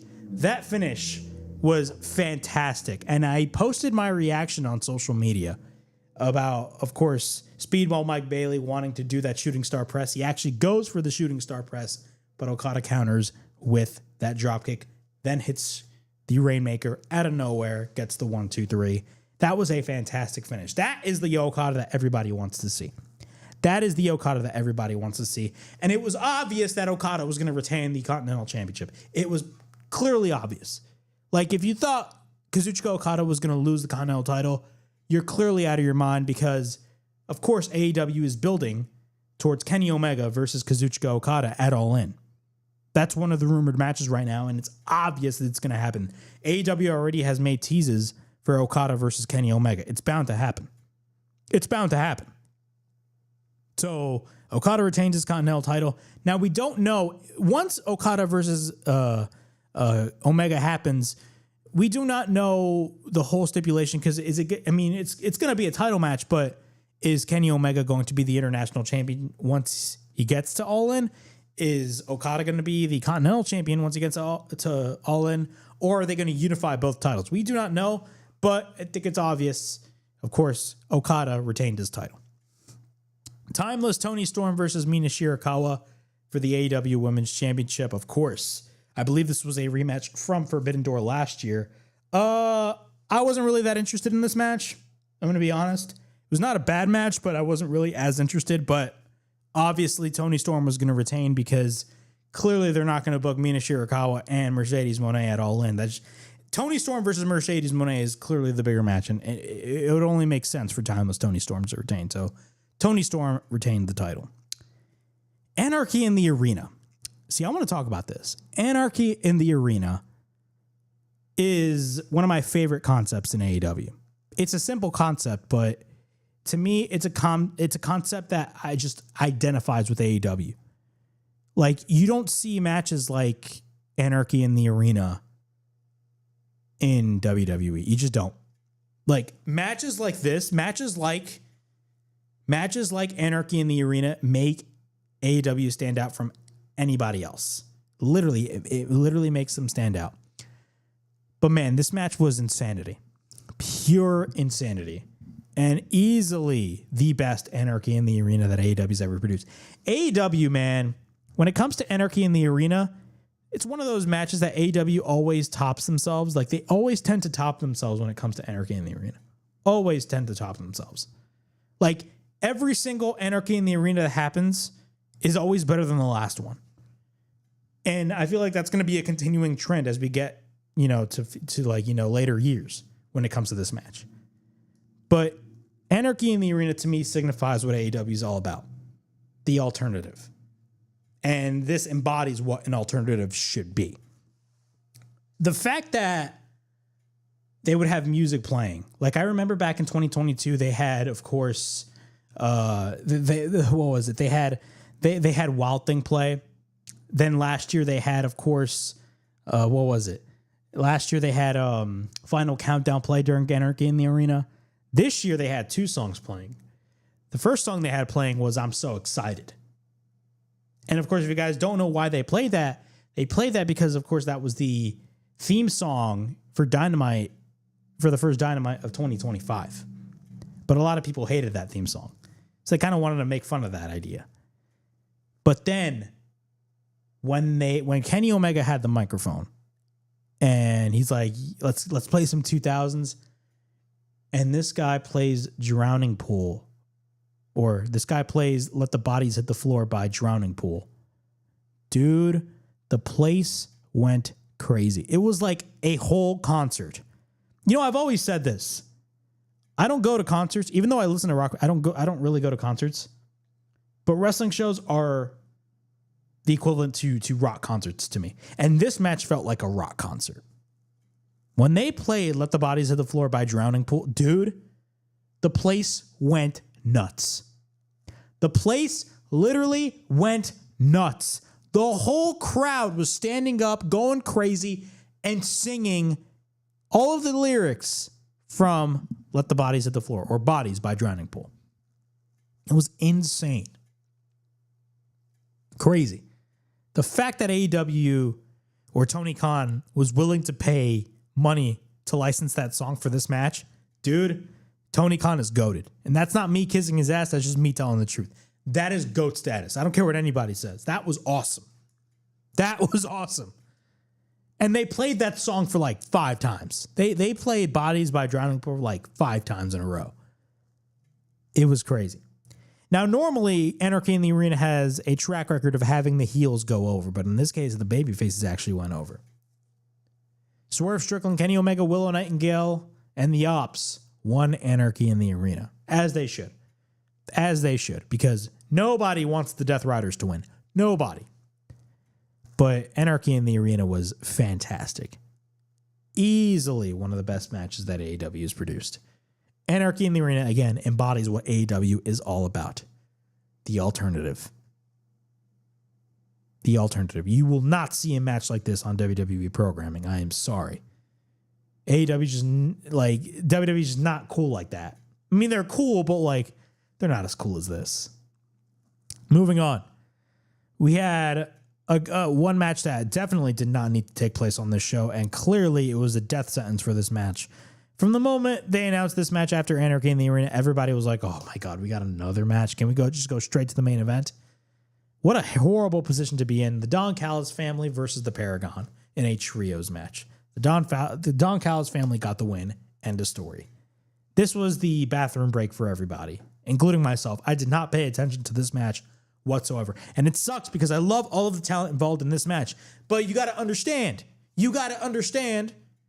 If you watch a match like Anarchy in the Arena, once that match is over, you got to just soak it all in and be like, okay, that was insane. Now we got to relax a little bit. And then you give us another match. Dude, come on. What a terrible position for Adam Cole, the Paragon, and the Don Callis family to be a part of. But that saved the time, of course, to prepare for the main event, that being Hangman Adam Page versus Will Ospreay. Now, everybody hates the Death Rider storyline. But I will say, if there's anything that I can say about the Death Riders, is that I have a sense that the Death Riders are actually starting to grow with some people, including myself, I will say. And I say that because if you watch Dynamite this past Wednesday, the Death Riders actually got a pop. Yeah, I said it. The Death Riders actually got a pop. They actually got a pop. And I actually see that happening for the foreseeable future. For as long as they're going to keep the Death Riders around, I think that's going to happen. Because I've always viewed the Death Riders as similar to the Judgment Day. How are you comparing Judgment Day to the Death Riders? What are you, dumb? Now, hold on. Just listen to what I'm saying. If you guys don't remember when the Judgment Day first started, who started the Judgment Day? Edge. Adam Copeland. He started the Judgment Day. The Judgment Day, when it first started, is nothing like the Judgment Day that we got in 2023, 2024, and the new incarnation of the Judgment Day in 2025. If you compare the Judgment Day in the beginning, back in 2022, to the Judgment Day of now, it is a completely different group. Why are you comparing the Judgment Day to the Death Riders? Well, I've always said this about the Death Riders. The group itself is not bad. I love Jon Moxley. I'm a big fan of Wheeler Yuta. I'm a big fan of Claudia Castagnoli. I was not a fan of Marina Shafir in the beginning, but she has clearly improved. They are a badass group. Yeah, I said it. The Death Riders are a badass group. The problem with the Death Riders is not the Death Riders themselves. It is the presentation and the booking of the Death Riders. The biggest problem with the Death Riders was the fact The AEW hasn't really made them into a big deal. They just became regular heels on the roster. That's my take on it. They became regular heels on the roster. They said, we're going to take over AEW, but what do you mean when you say you're going to take over AEW? What do you mean when you say that? Every heel always says that we're going to take over AEW. We're going to take over. What do you mean by that? What are you taking over exactly? And also, they weren't really as presented as much of a threat. I could make the argument that they're being presented as more of a threat now than they were in the beginning. Because in the beginning they were treated as a threat, but then getting into the winter, into the beginning of 2025, they were just not there whatsoever. The Death Riders then, like the Death Riders now are completely different than the Death Riders of the beginning of this year. A lot of that maybe has to do with Gabe Kidd. Now, Gabe Kidd is not signed by AEW, but Gabe Kidd, in my opinion, is a perfect addition for the Death Rider. A perfect addition for the Death. Gabe Kidd is the future of this industry. Gabe Kidd, if there's somebody that I urge all of you guys watching this show to keep an eye on, it is Gabe Kidd. I urge you guys to pay attention to Gabe Kidd because this guy knows the business. He gets it. He gets it. And he's a perfect addition for the Death Riders. And if Jon Moxley is going to lose the title, I think the Death Riders are still going to be a group. Just in a different capacity, but that's just me. But Will Ospreay versus Hangman Page. There is no wrong answer when it came to this match. Number one, the match itself was fantastic. This was worthy of the main event spot. Not Anarchy in the Arena. This was worthy of the main event spot. 100% worthy of the main event spot. Because clearly it's two guys that are being positioned at the top of the card in AEW. Two guys that are essentially the faces of All Elite Wrestling. The faces of All Elite Wrestling. Yeah, I said it. Will Ospreay and Hangman Page. Especially Hangman Page. There was no wrong answer. If Will Ospreay had beaten Hangman Page, it would have been the right answer. If Hangman Page beat Will Ospreay, which he did, it was the right answer too. There was a lot of storytelling when it comes to Hangman Page versus Will Ospreay. A lot of people pan AEW for focusing more on the in-ring wrestling than the storytelling. I'm going to sit here and tell those people that they are dirt wrong. Because AEW always, that's the key word right there, they always told stories since the beginning. Don't believe me? I can name you a bunch of stories right off the top of my head. Hangman Page's rise to the World Championship. He tag teams with Kenny Omega. They win the tag team titles. They lose the tag team titles. Then they split. Hangman Page keeps drinking. Meanwhile, Kenny Omega turns heel, becomes the world champion. Then Hangman has no friends. He gets kicked out of the Elite, and then he joins up with the Dark Order. That is a story in and of itself. MJF and the Inner Circle, that was a story. That was a long-term story. You could say it was a little bit too long, but that was a long-term story. Swerve Strickland versus Hangman Page. Swerve Strickland versus Hangman Page. That is one of the... At a time when AEW was at a down period, that was one of the feuds that literally kept AEW interesting for a lot of people. I know it was for me. I mean, the matches, the wars that Hangman Page and Swerve Strickland had were insane. And you could say that the feud with Hangman Page and Swerve Strickland only elevated Hangman Page to where he is now. And now he is a babyface. And rightfully so. Hangman Page and Will Ospreay delivered a match of the year contender.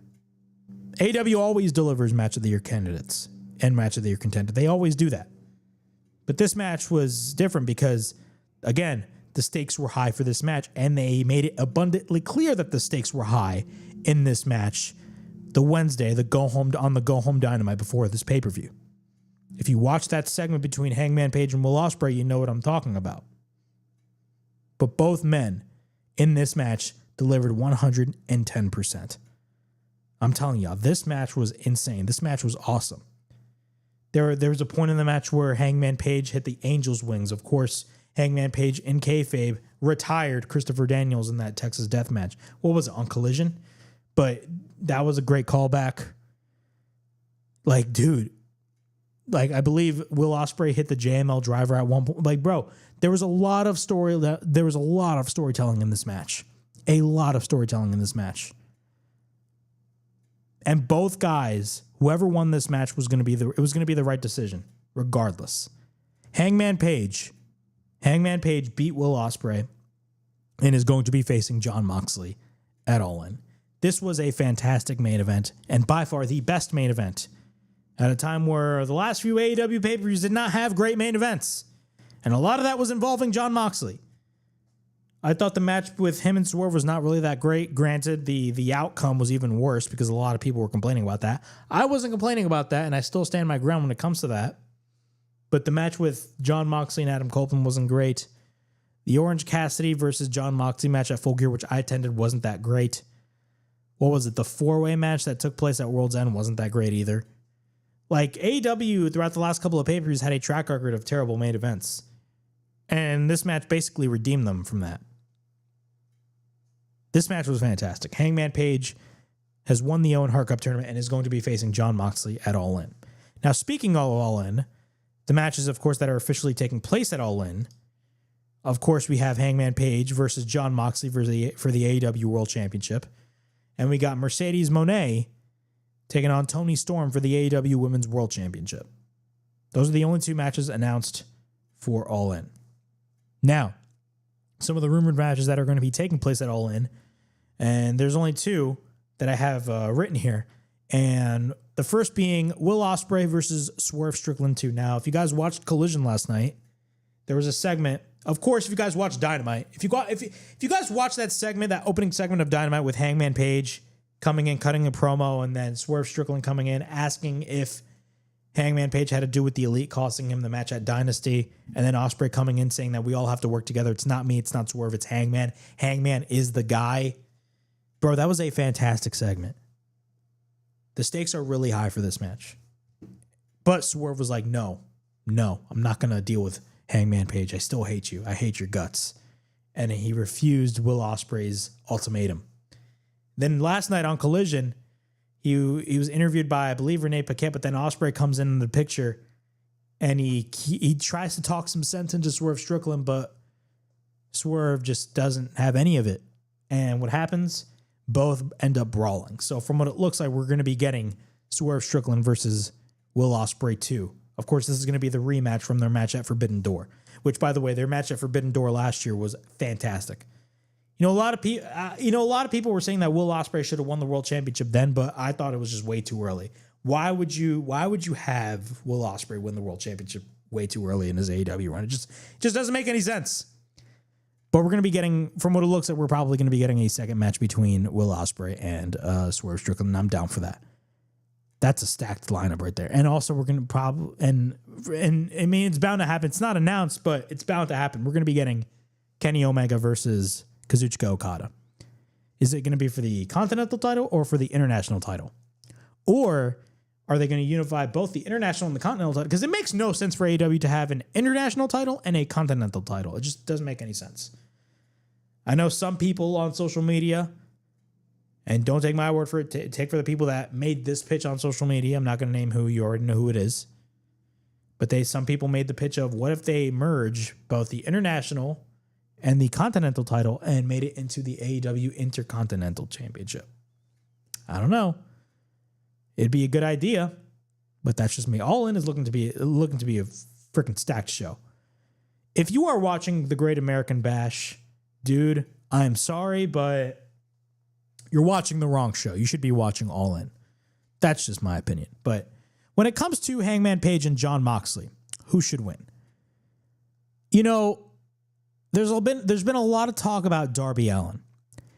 Darby Allin, of course, his return is inevitable at this point.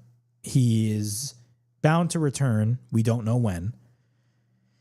Everybody is mixed on the feeling of Darby Allin being the guy to dethrone Jon Moxley. What are my thoughts on that? At first, I thought Darby Allin winning and beating Jon Moxley for the World Championship once he returns. I mean, number one, it makes sense because, again, he was in the center of this whole Death Rider storyline since the beginning. He was at the center of all of it. And if anything, he was kind of the main character. Because this all started with Jon Moxley taking Darby Allin's title shot away from him, which is exactly what happened. He beat Jon Moxley and John Moxley beat Darby Allin and he took Darby Allin's title shot. That's exactly what happened. But here's the thing. Are fans going to be accepting of Darby Allin once he comes back?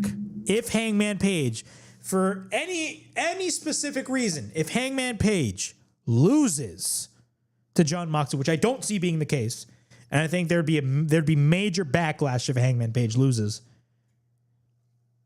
If by any chance Hangman Page loses and Darby Allin comes in for the save, are fans going to be accepting of Darby Allin as the guy? Darby Allin is a likable guy. Darby Allin, I don't think will ever get booed. That's just me. Fans may think differently. But is it really a good look for a guy that decided to take time off because he's going to climb Mount Everest? He can do what he wants to do. I'm not crucifying him or anything. But don't you think it's a bad look for a guy that has voluntarily taken time off, coming back only to be given the world championship? Do you think that is a good look? I don't think that is going to be a good look, considering AEW has built up Hangman Page for months at this point. They have built Hangman Page up.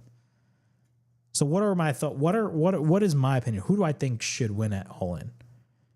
I don't care what anybody says, man. Hangman Page is the guy. Hangman Page is the man, not Darby Allin. He's the guy. I may be totally wrong. Maybe Hangman Page loses, but he loses in a way that actually makes sense. I don't know. It all depends on what AEW does at All In. It really depends on that. My opinion may change. But at the moment, right now, Hangman Page should be the guy to dethrone Jon Moxley. That is it. He should be the guy. He should be the guy. That is it. Why are you going to risk Hangman Page for another Jon Moxley win? Fans are tired of the Death Riders. They just are. The storyline flopped. It did. It did, with all due respect. As much as I love the group itself, the storyline flopped. And you have to put the blame on AEW Creative. You just have to. The storyline flopped. You got to end it. Who is the perfect guy to end Jon Moxley's reign of terror? It is Hangman Page. It is Hangman Page. End off. Hangman Page is the guy. Hangman Page should beat Jon Moxley and he should win the AEW World Championship. Because if he wins the AEW World Championship, there's a lot of different possibilities and feuds that you can enter Hangman Page in. Hangman Page is a bigger star now than he ever was in his entire career. Yeah, I said it. He is a bigger star now than he was in his entire career.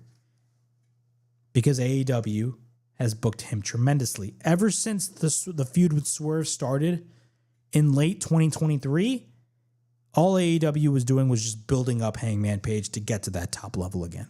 And that is exactly what they have done. So Hangman Page should be the guy to dethrone Jon Moxley. Moving on our last topics right here on the WrestleHavoc podcast.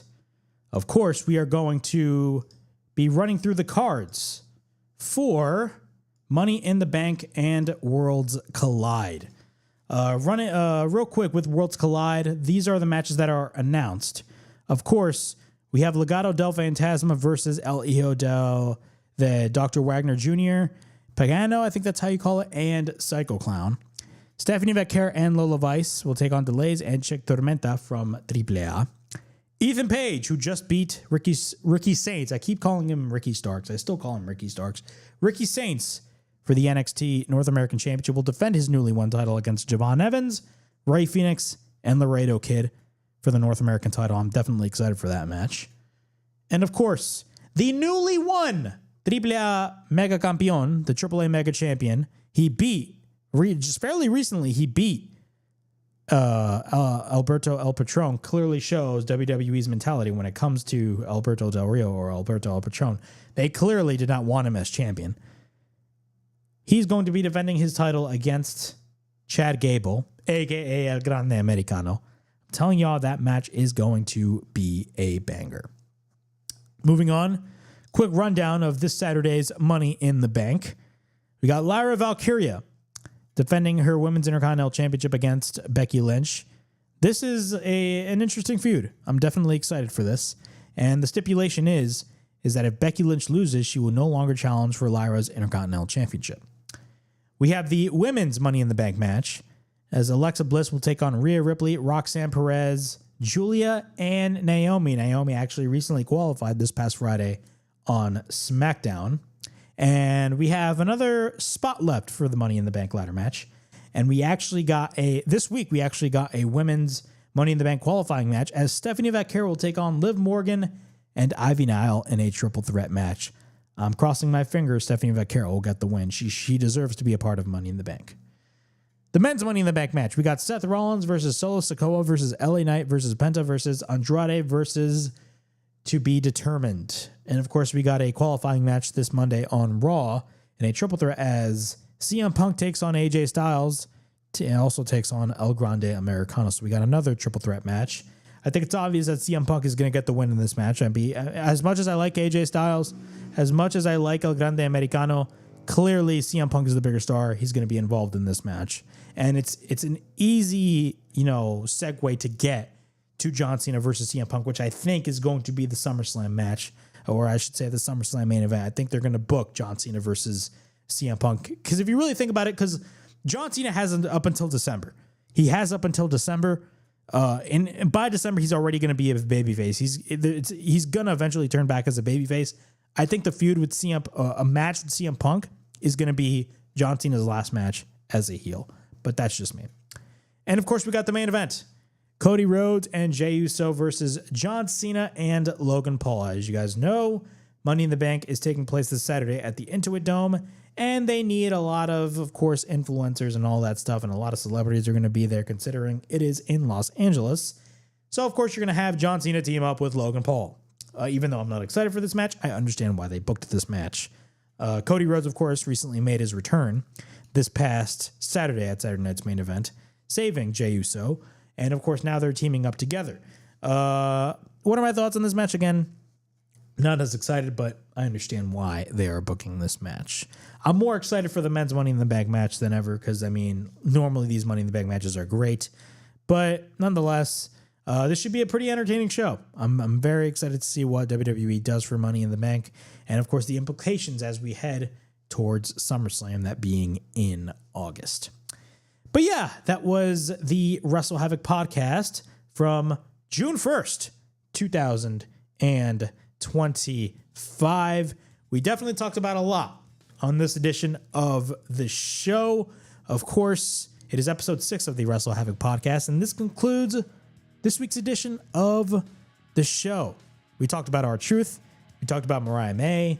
We talked about WWE Counter Program. We talked about Vince McMahon. We talked about everything, bro. We talked about everything on this show. But that's what we do right here on the WrestleHavoc podcast. So without any further ado, please like, subscribe, comment down below, push that bell for notifications, and be on the lookout for more videos right here on the WrestleHavoc channel in which we discuss everything in and outside of the squared circle. Make sure to like and subscribe for more content, and as the freaking referee would say, ring that damn bell for more notifications.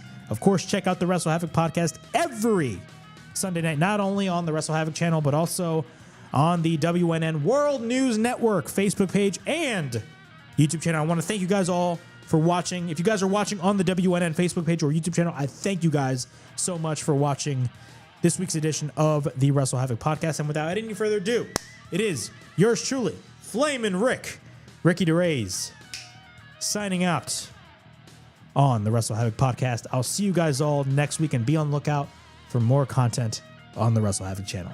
Peace.